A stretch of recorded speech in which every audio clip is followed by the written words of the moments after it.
Hey guys, I will be going to react to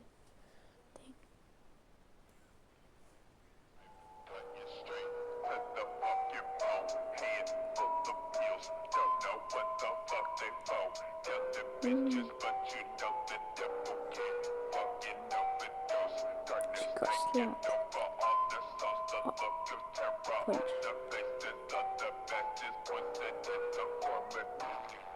What was that for? What was that for? Look at the back, look at the back. It's not boxing.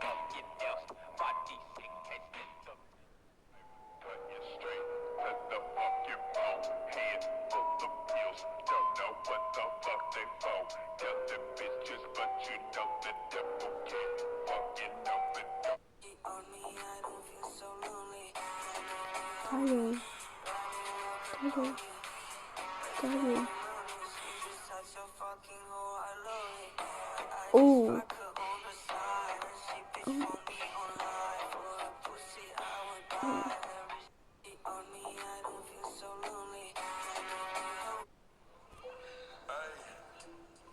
Oh yeah, God, I create this. Like, I had to green screen it because I don't know how to show the full video without the title on the face.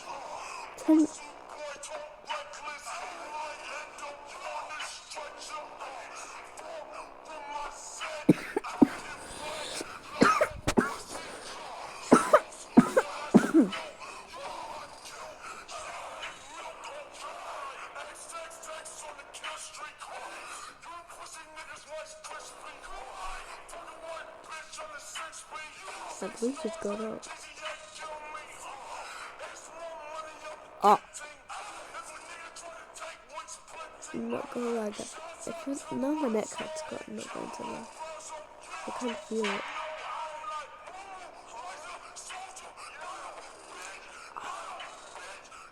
On the ear as well.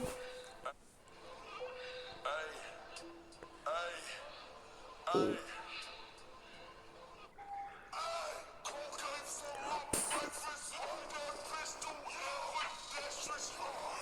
Legit went up to Jesus. You know that, get ready to jump. Dang.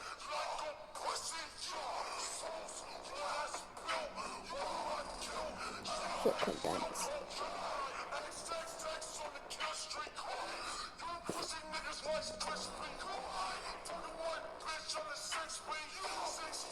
Oh. How did that not even hurt?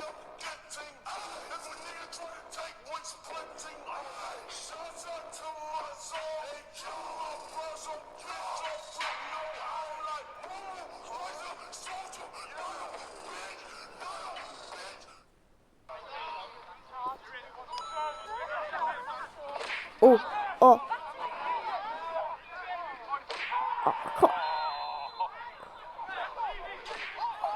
Oh.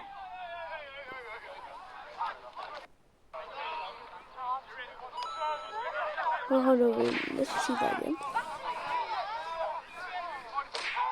Oh. Tayo.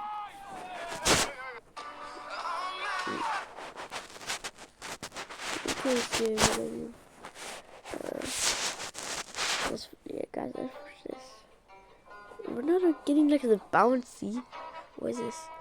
25. Okay.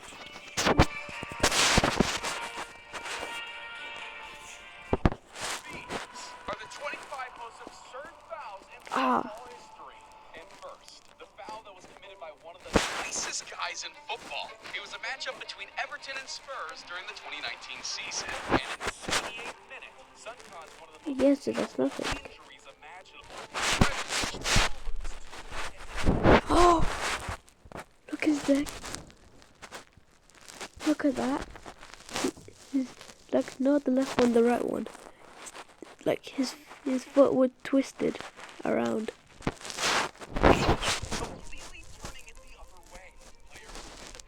Oh.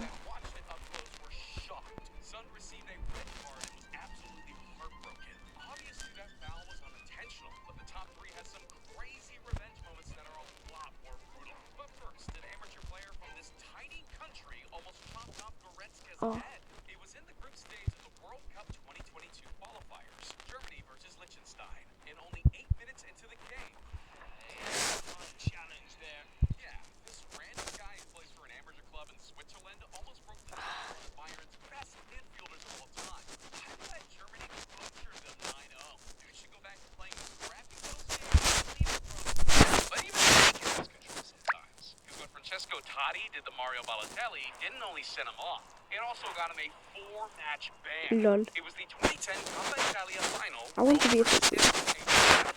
Super Mario was Dio. dominating the Italian field That and he's driving good. opponents crazy. So 1-0 But Ronaldo's down my with the goat. trophy at stake and less than 3 minutes left to play, Totti lost it. Oh. No, you kicked his ankles, fam. You kicked his ankles. Even the fireman was like, what the f? And the crazy thing is, and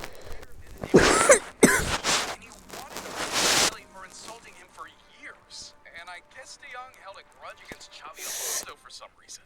Is that Messi? That kung fu kick never gets old. Crazy No, thing that he only got a Messi. yellow for it, which can't be said about Because Sergio Messi Aguero, was born because in after a Spain. 1-3 beating in his own stadium, he went leg I mean, in first and Argentina. straight through David Luiz. The horror tackle got Aguero a 4-match ban, and Luiz later claimed to have suffered 2 years of a reckless challenge. But that's not even the worst foul ever committed on a team player, because John Terry almost died on the pitch. How? The Blues and Tell Arsenal us. went head-to-head in the 2007 League Cup final, with the game tied up and only a few minutes on the clock. Chelsea was given a corner, and Terry... They haven't cleared it. Oh. Diaby wanted to clear the Yeah, what goal, and happened? Terry Yeah, he tried just heading kicked it it. in. Not the best idea. He swallowed his tongue, couldn't breathe, and had to be treated on the field. The entire stadium was speechless. Mourinho thought he lost his captain, and Diaby was praying right next to him. Luckily, he fully recovered, but the kick to his face was so hard, he doesn't remember anything from the incident. But everyone remembers this ridiculous tackle on Messi. This ain't no NFL. I guess some Dio. players tend to forget that. I thought me and my friends only did that stuff to each other in FIFA. I feel bad for Morata, though. But I even feel worse for Gavi, who almost lost his ear during a game versus Osasuna. Unfortunately, I can't really show the foul because he was bleeding too much. But the 19-year-old needed medical treatment on the pitch and got his ear stitched up, which looks painful. And so does number 16, because during a game between Ajax and Bayern, Thomas Muller tried recreating the Karate Kid as he was stretching Hey guys, his leg to reach one guys, we goal. already saw that. Straight in the head with his studs, requiring the Argentinian left back to continue the rest of the game with staples in his head to stop the bleeding. Muller watched the rest of the game from the dressing room and got a 2-game ban for his sickening foul. But that's nothing compared to Kevin Muscat's tackle that got him banned for 8 weeks. Bro, I can't stop. He's off again. A second straight red card for Kevin Muscat, and he didn't even see a second yellow. It's a straight red. The up and under, he's gone way over the ball. That is dangerous for Muscat. And Adrian Zahar was definitely hurt. He needed surgery on his knee and wouldn't play football for a whole year. Many Australians even claimed the incident tarnished his career, which was almost the case for Aaron Ramsey as well. February 27th, 2010, Stoke City versus Arsenal. The build-up to this match was really intense because both managers made it obvious they hated each other, but nobody expected that day to turn into a horror scene. Ryan Shawcross ruthlessly and snapped Ramsey's leg into pieces. One player stated, "I heard the crack of Ramsey's leg from the bench. I heard the screaming." Shawcross was immediately sent off and got a 3-match ban. The entire Arsenal staff was concerned that the 19-year-old would never play professional football again. But luckily, he made a comeback 9 months later and played 7 more seasons for the Gunners. And let's just say that karma came around for Shawcross, because after he stated that the injury he caused Ramsey never affected him, he found himself in a familiar situation in 2019. Cheers to the ball back. Gives a challenge and Ooh, he broke his own calf bone and was ruled out for 4 months.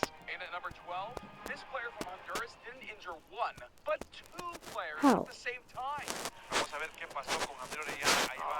Oh, that's how.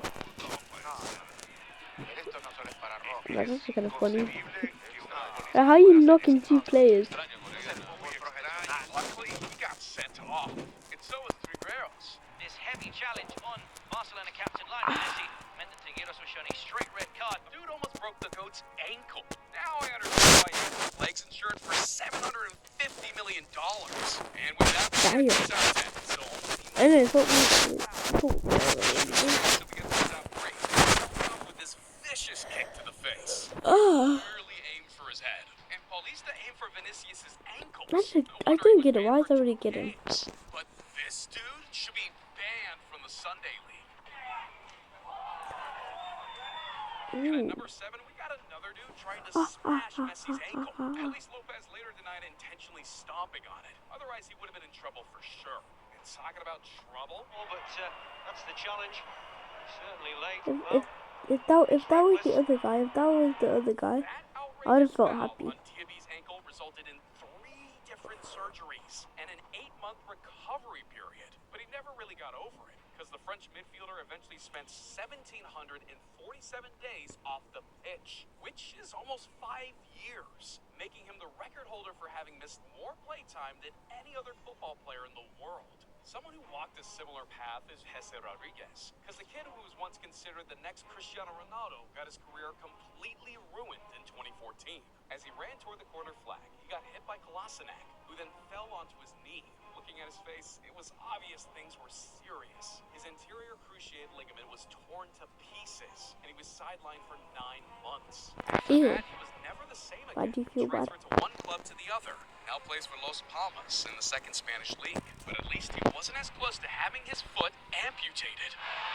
Cisse. Trying to brush off McEverly. Down they What? both go. I didn't see Now at anything. first it doesn't look like much happened, but if you look at the replay from this angle, that's just painful to watch. He broke his leg and was on the sidelines for 10 months. But things could have played out a whole lot worse according to his doctor. Your blood circulation and your foot was irrigated. After 30 minutes to an hour, it would have to be amputated. And with that, we made it to the top 3 of the dirtiest fouls in football history. For number 3, we got to go back to the 14th of October 2006. Reading versus Chelsea. After only 20 seconds played, Peter Cech was hit in the face by Stephen Hunt, resulting in one of the most horrific moments in football. The goalie injured his skull, couldn't play for 2 months, and wore his iconic headband for the rest of his career. Obviously, Hunt was devastated that he caused an injury so severe, but at number 2, Zlatan was out for revenge. Together with Juventus, he went up against Inter, and all he wanted was to find the net. But all Marco Materazzi wanted was to kick him out of the game. Favorevole. La discesa di Ibrahimovic. Contrastato. Zlatan was able to walk after that, but he wasn't going to go without a fight. He had to get his revenge. They never got it that game, because his manager subbed him off in case he would do something stupid. But Zlatan never forgot about that moment and wanted his payback. So when they came face to face again a couple years later, Ibra knew what he had to do, but Marco beat him to it. Yeah, Zlatan couldn't believe what just hit him. All right, okay, the tone was set. So as soon as he got close to him,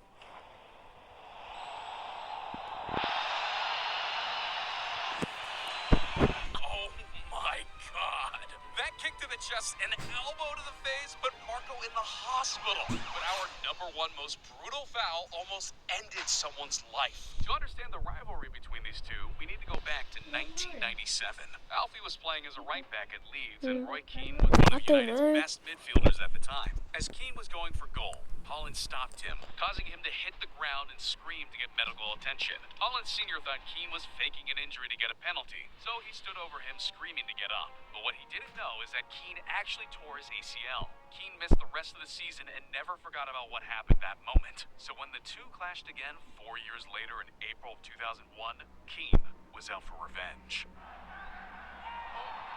Roy Keane on Holland. It's a red card. Issued by David Ellery to Manchester United's captain for the 4th time. He was immediately sent off, fined £5,000, and suspended for 3 games. But 1 year later, when the Irishman admitted in his 2002 biography that the foul had been premeditated, I had waited long enough. I hit him hard. The ball was there, I think. Take that, you and don't ever stand over me sneering about fake injuries. He writes, that is just ridiculous, man. And so are these moments. Click that video right here. I'm not going to lie, I also kind of wanted to do that, but the thing is, I'll be watching a bit more. Okay, let's see who the players that really died. 1 second. 150 miles per hour. Then, these are the soccer that almost died. And for Cristiano Ronaldo, Just 3 days after buying his dream car, an accident changed his life forever. On January 8th, 2009, it was an unusual morning for Ronaldo, because his coach was calling for an early practice after Manchester had just suffered a heartbreaking loss. So Ronaldo's teammates, they were counting on him to be there, but he was nowhere to be found.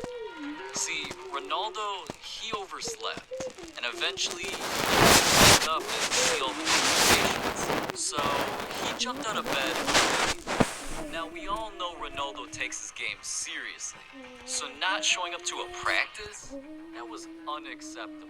But I mean, he did only have 20 minutes to get all the way across the city, but he was not going to disappoint. And there was one car in his garage that could get that job done. But little did he know, getting in that car would be the biggest mistake of his life.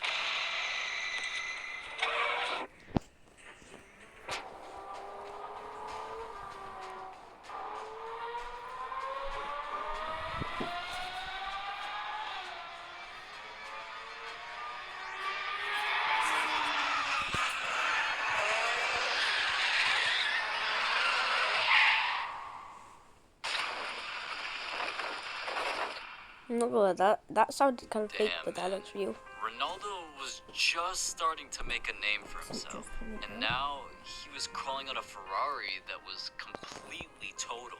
So the fact that Ronaldo could walk away without a single scratch on his body, it was a miracle. But from that point on, he made it his life's mission to dedicate everything to the sport and become the greatest soccer player to ever touch a field. It's football. But ironically, for Lionel Messi, him trying to do that nearly cost him his life. Back in 2017, Messi was about to play in one of the biggest games of his career. Barcelona was going up against Juventus in a heavily anticipated Champions League matchup. And Juventus had already won the first leg 3-0. So Messi knew if he didn't come in and have the game of his career, he was heading home. So as soon as Messi ran on that field, he was prepared for anything. Or at least, that's what he thought. Throughout the first half, both teams desperately made a push. I mean, their legacies were at stake, and whoever won was heading to the semifinals. So they battled it out, blood, sweat, and tears. But neither were able to score a single point. Then, as the half was coming to a close, Messi made one last high-effort play, but that nearly cost him everything. See, Messi almost lost more than just the game out there. Doctors realized if he had landed just 2 millimeters higher, that neck injury would have killed him. So despite Barcelona losing that game, Messi was a very lucky man. But see, most disasters happen off the field, like for Mateus Silva. This man nearly lost his life on vacation. Yeah. Back in 2017, it was about to be the 4th of July, so Silva and his teammates, they were amped. I mean, they were trying to turn up, and they figured why not drive to Lake Tahoe and enjoy the beach a little bit. Well, because it was the 4th, they already knew the beach would be crowded, and they had a game later that day. So they planned to pull up extra early, around 6 a.m. or so. But little did they know, things were about to get crazy. Yeah. See, that next morning, the boys all hopped in the same car, turned on some bangers. You already know how it go. And they went on their little road trip. But as soon as they pulled up to the beach, Silva, he just lost control. He saw the sand, the water, and he just Would you like a couldn't help dog? himself. Like a dog. He felt like a little kid again. And without thinking, he ran straight for the lake and dove in. And low-key, it was kind of beautiful. I mean, the way the sun was just bouncing off the water, this dude was kind of looking like Michael Phelps out there. So the boys watched him swim all the way out to the buoys. But that's when it happened. What? That's scary.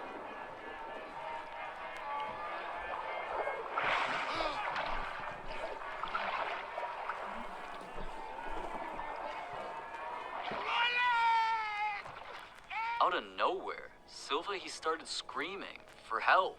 And the boys, I mean, they thought he was just trolling until he went under. Then their hearts dropped. They raced to the lake. They jumped in after him. But by the time they got to Silva, it was too late. He wasn't breathing, and he had no pulse. So they had to swim to shore and think fast. Luckily, a lifeguard came running to the rescue, and he tried giving CPR, but it wasn't working. So they had no choice. 911, what's your emergency? Damn, that's scary. 2 days later, Silva woke up, but he was dazed, confused, and it turned out he was in a coma. See, when he jumped into that lake, he was so excited, he didn't realize the water was freezing. So as soon as he got in, his body went into shock, and it caused his heart to stop. I mean, he's just lucky his boys were there because they literally saved his life. And after it was found out that Silva would recover, his teammate, Chris Wondolowski, paid respect to him in their next game, wearing his number 38, and even scored a goal that night. For him. Almost drowning, that's something that'll live with you forever. But almost not even making it to your first birthday, for Neymar, that was his reality. And what happened in 1992 scarred him for life. Literally. See, at the time, Neymar was only 4 months old, and him, his dad, and his mom were driving to visit some relatives. But that's when things turned Sorry guys, let me deadly. just... See, living in Brazil, the family was driving up the mountains, but out of nowhere, a ridiculous storm hit. And it wasn't just the typical rain that comes and goes. It was storming so bad, they couldn't even see what was right in front of them. Then came the lights.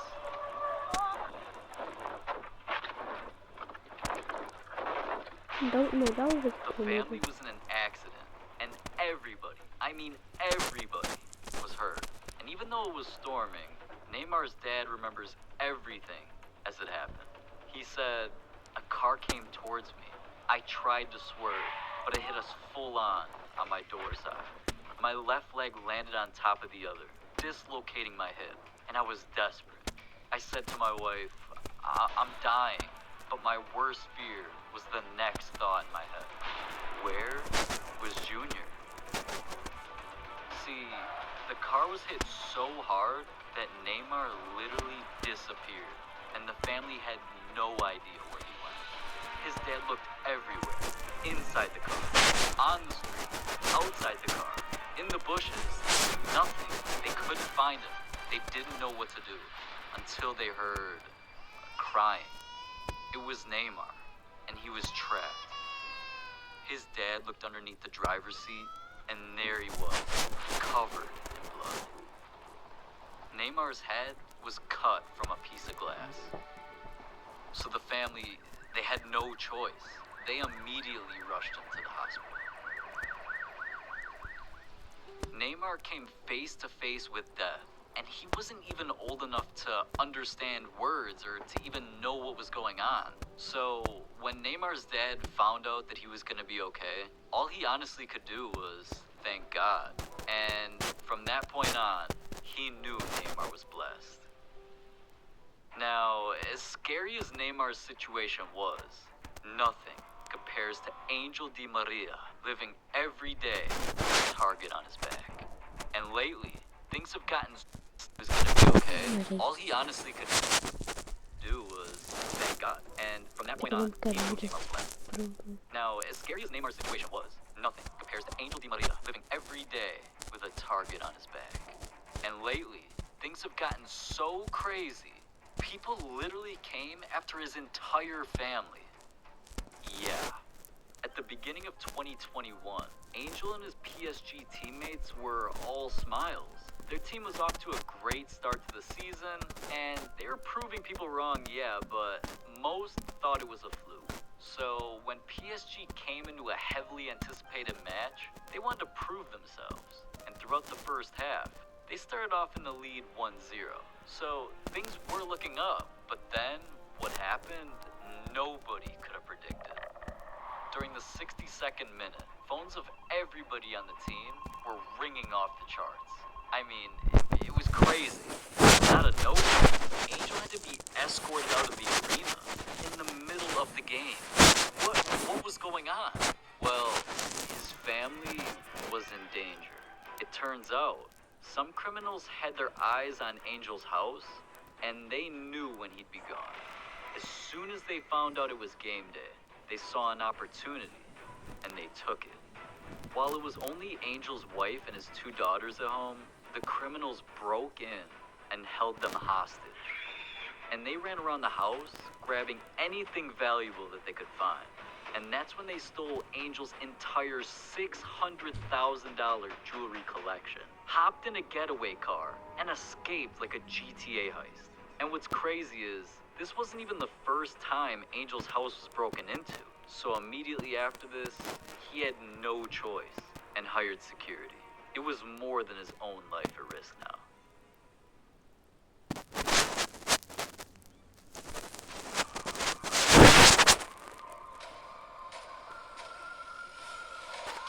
One second you're in a Porsche going 160 miles an hour. Then, Calling all units, 675 Main. Backup needed. these are the untold stories of football players. By the time Zlatan turned 19, he was already one of Sweden's most wanted. Let me explain. Growing up, Zlatan just didn't even know any better. His mom was incarcerated, and dad was an alcoholic who could barely afford food. So Zlatan grew up starving and desperate for money, acceptance, and making a way out. And he made himself a promise that if he ever saw that light at the end of the tunnel, he'd never let off the gas. But that promise led to the wildest night of his life. Once Zlatan became a teenager, he was on a mission to accomplish 2 goals. Becoming a pro football player and... When you come from my neighborhood, the first thing you wanted was to have a cool car. But playing in youth football clubs and struggling to make a name just wasn't getting the job done. He needed money.